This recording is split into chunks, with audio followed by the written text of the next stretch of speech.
आज होता संडे म्हणून म्हटलं काहीतरी स्पेशल बनवूया, पण झटपट होईल असं. त्यामुळे अंडा बिर्याणी करायची ठरवली.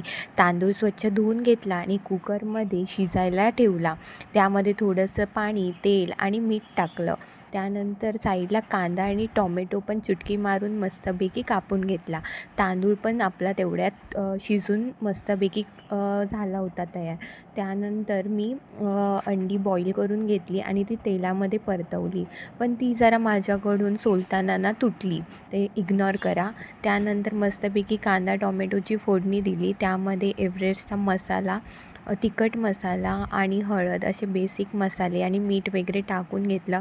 हे मसाले सर्व छान मिक्स होण्यासाठी थोडंसं पाणी टाकलं आणि मस्तपैकी शिजवून घेतलं आणि त्याची ग्रेव्ही तयार केली. त्यानंतर ह्या ग्रेव्हीला जेव्हा मस्तपैकी पाणी आणि तेल वेगवेगळं सुटलं, तेव्हा मस्तपैकी त्याच्यामध्ये उकडलेली अंडी टाकून घेतली आणि पुन्हा एकदा मिक्स केलं. हे सर्व मिश्रण छान असं पुन्हा एकदा हलवून मिक्स करून घेतलं आणि त्यानंतर त्यामध्ये जो बॉईल केलेला राईस होता तो टाकून घेतला. त्यावरती छान अशी कोथिंबीरसुद्धा टाकून घेतली आणि 15 मिनटं मस्तपैकी दम दिला. आणि दम दिल्यानंतर तुम्ही पाहू शकता किती छान अशी बिर्याणी दिसते आहे आणि टेस्टला पण खूप छान होती.